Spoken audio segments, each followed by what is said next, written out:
Hoy se celebra el Día Mundial de las Enfermedades Raras. Soy padre de dos niñas. La mayor es Sofía, que tiene una discapacidad del 97%, en la actualidad no tiene diagnóstico, a pesar de ya haber conseguido, después de 10 años, que se nos empiece a tratar genéticamente. La inserción en la sociedad, a mí es una palabra que no me gusta, esto de inserción, porque realmente no existe, pero no existe porque la sociedad no está sensibilizada para tratar ninguna persona que no sea normal, entre comillas, ¿no? Porque cuando tú ves a una persona que necesita todos sus apoyos diariamente, si no te toca de cerca, pues bueno, ahí está, pero no es problema mío, es el problema del que lo tiene. Pues duro. Es un día a día, pero que estamos supeditados a centros de atención temprana. Existen cerca de 7.000 patologías denominadas como enfermedades raras. Hola, ¿qué tal? Muy buenas noches y bienvenidos a Cita Previa. De esto vamos a hablar hoy, de testimonios de personas que padecen alguna de estas enfermedades. Nos van a contar con las dificultades con las que se encuentran día a día, además de sus reivindicaciones. Pero hoy en Cita Previa tenemos más cosas. También nuestra dietista Ana Mate nos va a dar consejos, alimentos que nos van a ayudar a combatir las migrañas. Estén atentos, sobre todo para aquellas personas que sufren de estos dolores de cabeza. Y además vamos a hablarles de un grupo de jóvenes de Autismo Burgos que participó en el último proyecto de la edición de First Legalec, desarrollando sus habilidades a través de robots. Luego se lo contamos. Comenzamos.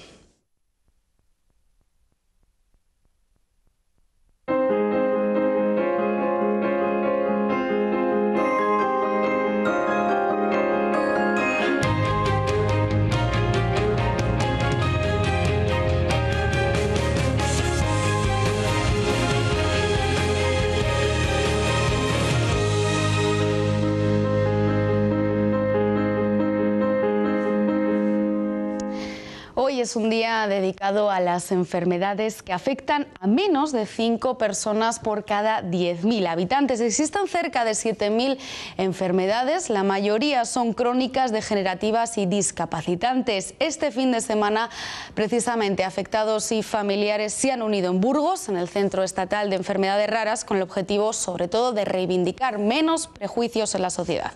Para hablar de ello, estamos con el director de este centro, Aitor Aparicio. Muy buenas noches. ¿Qué tal? Noches, Verónica. Y con un afectado, con Alberto Olaya. Muy buenas noches, Alberto. Además, empresario y ejemplo, ¿no?, de que es compatible perfectamente poder tener una enfermedad denominada rara y además montar tu propia empresa, que luego nos lo vas a contar. Hablaba de reivindicar, ¿no?, menos prejuicios en la sociedad. Vamos a ir conociendo testimonios, patologías que hoy en día a veces se le pone estigmas, ¿verdad, Aitor, por tener desconocimientos? ¿Está concienciada la gente? Bueno, yo creo que sí que está empezando a concienciarse más. Sin embargo, es necesario más visualización, más concienciación. Muchas personas todavía, cuando oyen hablar de enfermedades raras, lo consideran como que es una enfermedad que puede incluso hasta rechazar o verlo como diferente, ¿no? Y en realidad una enfermedad rara, como ya sabemos, es que la padecen pocas personas, es poco frecuente, con lo cual sí que es cierto que todavía hay que seguir haciendo mucha visibilidad y mucha formación en ese aspecto, pero creo que se está avanzando mucho en estos últimos años. Alberto, ¿cuándo te diagnosticaron a ti tu enfermedad?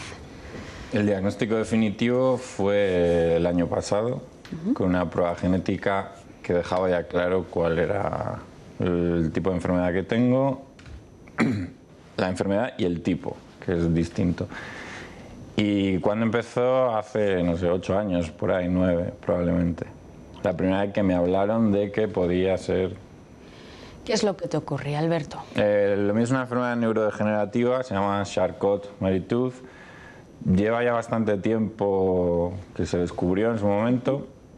Pero bueno, esto ha avanzado una barbaridad, los análisis genéticos avanzan muchísimo, cada vez más barato, hay más gente investigando, entonces no me puedo quejar. Cuando un experto, un profesional, ¿no?, te dijo que padecías una enfermedad, como estamos diciendo, poco común, ¿qué es lo primero que pensaste? Pues Es que el problema es que no me dijeron directamente, tienes esto, esto es lo que hay. Me dijeron que había la posibilidad, que había que seguir investigando en esa línea. Era complicado, los análisis genéticos costaban mucho más tiempo, mucho más dinero. Entonces tampoco me lo dejaron muy claro, ¿no?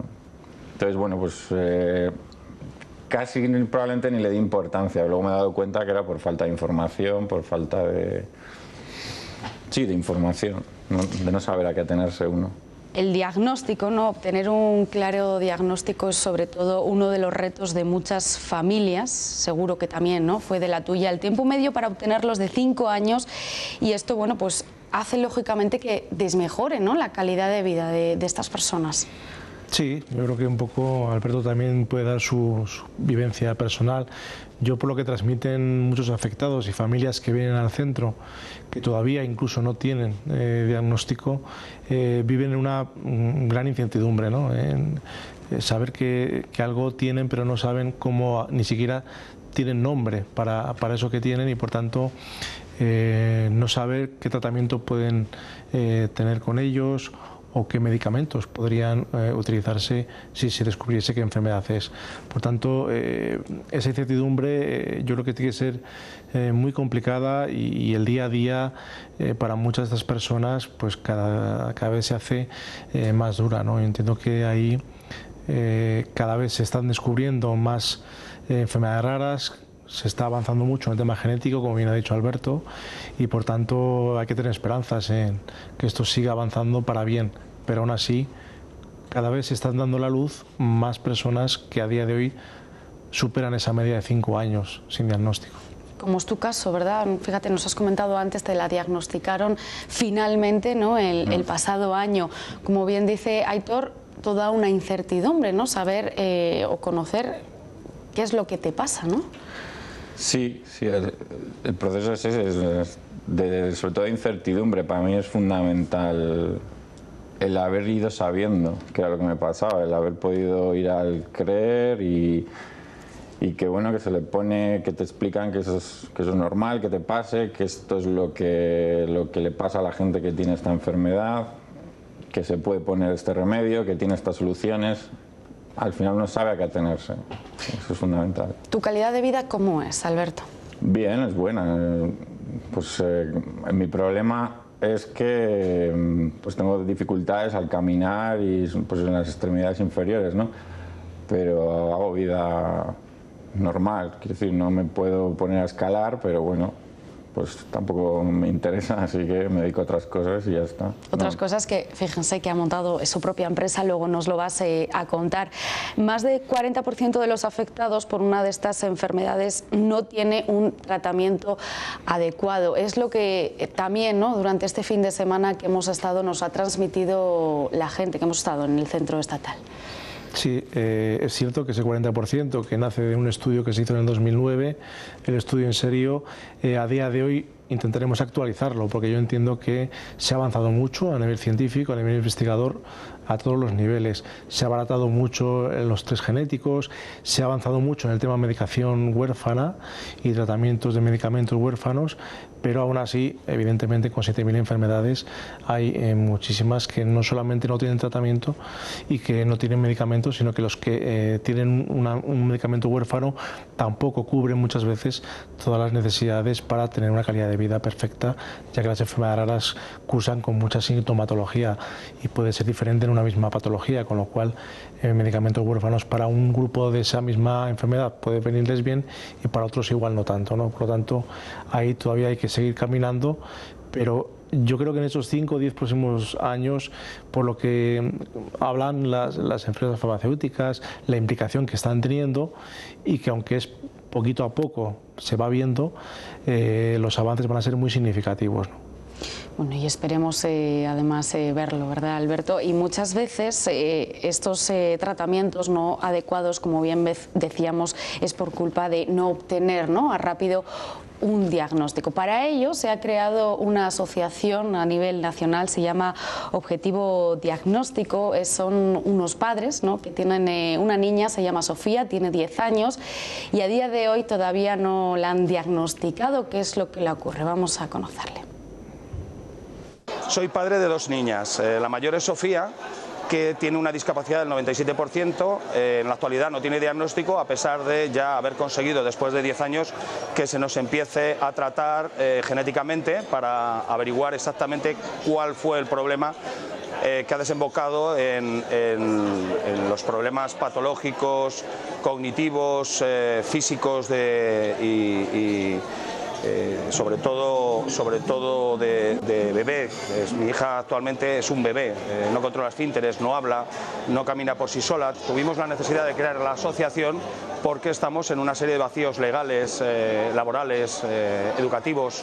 Las personas sin diagnóstico, sobre todo por eso, por no tener ese diagnóstico, y a la hora de valorar las patologías y hablar de enfermedades raras, pues tristemente se nos olvida, no se nos menciona, aunque gracias a asociaciones, a la Federación Española de Enfermedades Raras, al CREER de Burgos y a muchísimas personas que trabajan para enfermedades raras, se nos está dando mucha visibilidad y entienden que todas las personas que han llegado a un diagnóstico han pasado por nuestro camino y por nuestra tristeza de año tras año ser desconocedores de lo que nos pasa a algunos pacientes o lo que les pasa a nuestros hijos.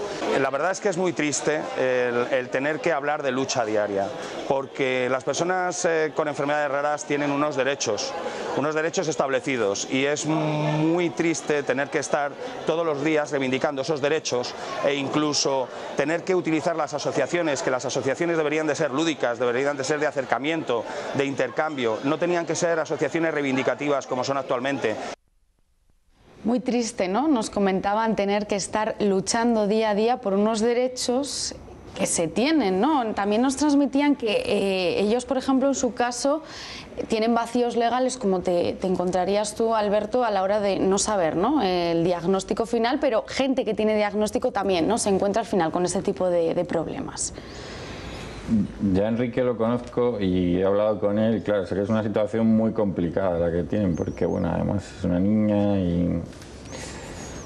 Claro, yo tampoco te puedo hablar de su situación. Lo que yo vi, lo que a mí me pasó era que hay desconocimiento, más que vacíos legales o sí, era desconocimiento, eran médicos que igual no sabían lo que pasaba. Cada vez lo entiendo más, eso también. O sea, son 7.000 enfermedades, es imposible. Entonces, más que vacíos legales, yo creo que hay falta de, digamos, de conexión, de comunicación entre administraciones, ¿no? Una cosa que yo decía a la neuróloga era, ¿cómo puede ser que, estando el CREER en Burgos, automáticamente no derivéis al CREER? En cuanto a mí me diagnostican una enfermedad rara, deberíais, yo creo que no es difícil diagnosticar, una vez que esté el diagnóstico, derivar al CREER, dar información, esto existe, estamos en Burgos. Afortunadamente la neuróloga que me atendió la última vez, pues ella sí que lo hace, otros no. Entonces se trata igual de eso, de que haya esa comunicación entre administraciones, que no resulte todo tan trabajoso, más que haya vacíos legales, yo creo. Sí, porque como bien nos dices, ¿no?, y nos decían también ellos, sienten, ¿no?, dificultad de ser atendidos por expertos. Bien dices, hay 7.000, ¿no?, patologías por expertos en esta materia. Sí, pues lo que estamos hablando es también muy significativo, es decir, al ser tantas realidades diferentes, los profesionales sanitarios y sociosanitarios tienen dificultades muchas veces de conocer todas las situaciones o todas las posibles patologías, pero sí que es verdad que hay que intentar en lo posible dar una formación tanto profesionales sanitarios como sociosanitarios, para que se acerquen y se conciencien un poco con el tema de las enfermedades raras y que conozcan herramientas para poder acceder a bases de datos, a personas y profesionales que puedan darles responderles a dudas que puedan tener y hacer un diagnóstico o por lo menos orientar un posible diagnóstico. Por tanto, yo creo que ahí vamos un poco más al tema formativo, al tema que también reivindican las asociaciones de enfermedades raras y los afectados y familias, y es que tengamos más conocimiento desde los profesionales tanto de servicios sociales como sanitarios, porque eso va a facilitar mucho el trabajo y la agilidad muchas veces en el propio diagnóstico, es decir, luego los contactos autonómicos, ¿no? Los diferentes centros de referencia del Sistema Nacional de Salud, ¿no? Nosotros somos de servicios sociales, pero hay un montón de CESUR en el ámbito nacional, pues que muchas veces sí que nos han transmitido las dificultades que pueden tener de poderse derivar de unas a otras, ¿no? Esto hay que intentar un poco coordinarlo, que yo creo que se está en esa labor, ¿no? Y se está pensando en una coordinación que es esencial y que es importante para acelerar los posibles problemas a la hora de diagnóstico y a la hora de poder conseguir que las personas lleguen y accedan a los expertos principalmente, ¿no? Y es que centros, ¿no?, como el vuestro o diferentes asociaciones de enfermedades raras, de familias y afectados, así como la federación, ayudan mucho a los afectados, ¿no?, y a su conjunto, y sobre todo han ayudado también a estos dos casos, dos testimonios que les vamos a mostrar. Mi hija tiene ahora 16 años casi, está diagnosticada por Phelan-McDermid, que es una alteración en un cromosoma, exactamente la alteración es en el cromosoma 22 y es una falta del gen SAN3, que es lo que hace que las neuronas interactúen entre ellas. Entonces lo que le produce a Esther es una ausencia total del habla, sobre todo a nuestros niños en general, muy poquitos de ellos hablan, tienen una hipotonía muscular, su día a día es bastante discapacitante, o sea, son dependientes totales y hacemos pues bueno con ellos lo que vamos saliendo al día. Los tratamientos son nulos, o sea, si nosotros no nos buscamos por nuestra cuenta algún tratamiento en el que tienes que pagar religiosamente y no es nada barato, no hay ningún tratamiento. Ahora lo que estamos haciendo con Esther es sobre todo fisioterapia, porque la han operado hace poco, logopedia, gracias al centro que tenemos aquí en Burgos, gracias a CREER, Esther está haciendo fisioterapia, pero si no tendría que ser a cargo nuestro también el pagar pues bueno, cualquier cosa que le pueda ayudar a ella en su día a día. Desde que nació mi hijo nos diagnosticaron una enfermedad que era macrocefalia malformación capilar y un síndrome Clapo, y no quedaba claro. Al cabo de un año sí que nos dieron el diagnóstico genético, pero a raíz de que no sabíamos nada empezamos a buscar otras familias con la misma sintomatología. Empezamos a buscar en España y no había. Yo en mi caso encontré a alguien en Estados Unidos que volvió a remitirme a España. Ahí ya sí que me puse en contacto con diferentes familias y empezamos a crear una asociación. Pues en España actualmente no se sabe el número. En el mundo podemos decir que hay unos 150 casos, pero creemos que hay más porque no están bien diagnosticados. Son muchas, ¿verdad?, las ayudas que se hacen desde el centro y no en tema de farmacológico, sino en tema fisioterapeuta, ¿no?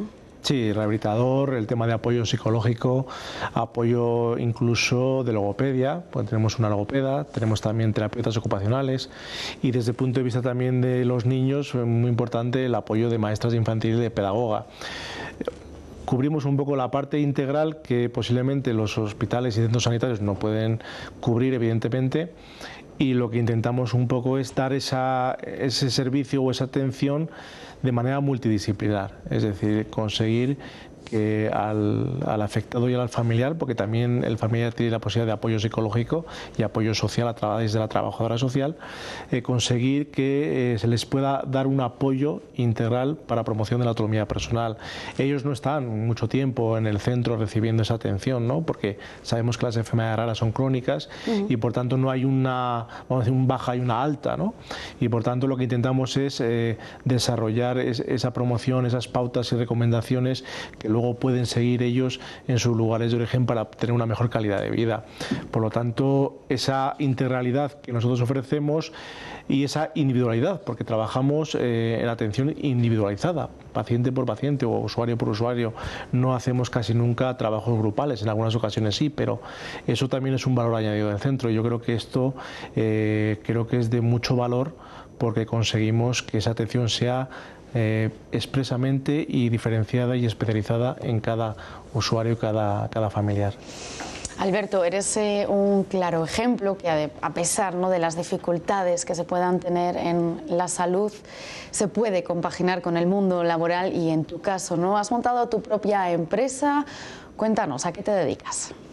Soy profesor de inglés y bueno, después de bastantes años dando clases en Burgos, en multinacionales, pues sí, decidí ponerme por mi cuenta. ¿No te ha echado para atrás, ¿no?, el hecho de que puedas tener este tipo de enfermedad? No, porque no me imposibilita no me imposibilita mi trabajo, no me dificulta nada, así que claro, ¿por qué no? ¿Por qué no hacerlo? Hay que, sobre todo, ¿no?, desde aquí aconsejaras, ¿no?, a todo el mundo, ¿no?, que esté padeciendo, ¿no?, este tipo de enfermedades, que hay que seguir para adelante, que hay que seguir luchando, aunque esa palabra nos han dicho que no gusta. Es que no te queda más remedio, yo creo, no sé. A veces más difícil o menos, no sé. Tampoco es que seamos casos excepcionales, pero igual sí que es la manera. La manera es preguntar a gente que ya ha pasado por lo mismo, es... tanto cuando uno quiere montar una empresa como cuando tiene un problema, una enfermedad rara, el caso de las asociaciones me parece importante. Al final todo el mundo dice lo mismo, ¿no? Cuando estás en el CREER. Ella decía, ¿no?, he tenido que ir a Estados Unidos o preguntar en Estados Unidos, pues... Es que es chocante, ¿verdad? Esa madre, Rosa, nos decía, es que fíjate, no había ningún caso, ¿no?, en España, me lo tuve que encontrar allí en Estados Unidos. Son unos padres, ¿no?, desesperados por luchar, ¿no?, por su hijo. Es impactante, ¿no? Sí, la verdad que casos como Rosa, que les conocimos además hace poquito tiempo y ya vinieron el año pasado al Encuentro Nacional, son muestras no de un caso excepcional, son muchas personas que muchas veces tienen que buscar información o los especialistas sobre esa enfermedad fuera de España, porque es donde más se está investigando. Coincide así, muchas veces no porque no haya investigación en España, sino porque coincide que hay un investigador que lleva haciéndolo desde hace mucho tiempo en tal país y ellos tienen que buscarse los medios y las fórmulas para contactar con ese profesional. La verdad que en ese aspecto son personas que no hablamos de esa lucha diaria, ¿no?, porque yo también soy partidario que no transmitir esas palabras, que parece que estamos todo el día como peleándonos unos con otros, ¿no?, pero sí que es verdad que tienen que dedicar muchísimo tiempo, incluso en muchas ocasiones dejar sus propios trabajos para poder buscar otras fórmulas o buscar personas o profesionales que les puedan dar un diagnóstico real y luego tener medios también económicos muchas veces, porque eso también lleva sus gastos inherentes que no son fáciles muchas veces de cubrir ni financiar, ¿no? Como bien decía Alberto, unirse, ¿no?, con personas que puedan estar padeciendo lo mismo que tú es muy importante, ¿no?, para contar la experiencia, y por eso precisamente este fin de semana hemos estado viendo esas imágenes. Se han unido, Aitor, muchísimas familias que han venido aquí al centro estatal durante, bueno, pues unos cuantos días, y donde también se realizó la tercera cadena humana. Se han hecho muchísimas actividades, más de 10 patologías, ¿no?, diferentes. Sí, en este caso, bueno, pues tenemos un número limitado en los apartamentos que ofrecemos a los afectados y a las asociaciones.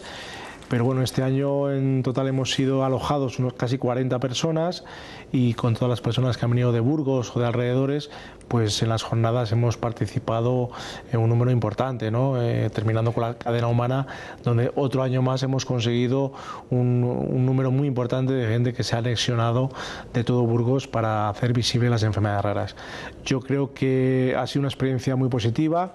También Alberto fue uno de los pioneros para hacer una jornada, la jornada que llamamos la Fórmula ASN, ¿no?, Asociación, Superación, Normalización, que junto con AG Burgos, Asociación de Jóvenes Empresarios, pues varios empresarios de Burgos con Alberto al frente, y gracias al presidente Óscar Gil, pues fue una experiencia muy interesante, muy integradora, muy completa, donde pudimos conocer esa realidad y quisimos darle y transmitir que, a pesar de que puede haber muchas barreras, hay que potenciar esas capacidades, hay que tener ilusión, tener ganas, y la verdad que todos los que estuvieron en esa jornada, todas las personas, porque hubo también Rosa Fernández, que tiene una empresa en Burgos que también está afectada, bueno, nos transmitieron esa positividad y esas ganas de hacer cosas, y que nunca, a pesar de Rosa, que está en silla de ruedas ahora mismo, le ha impedido hacer, siempre ha podido hacer, como ella decía, lo que ha querido en cada momento. Nunca le ha impedido la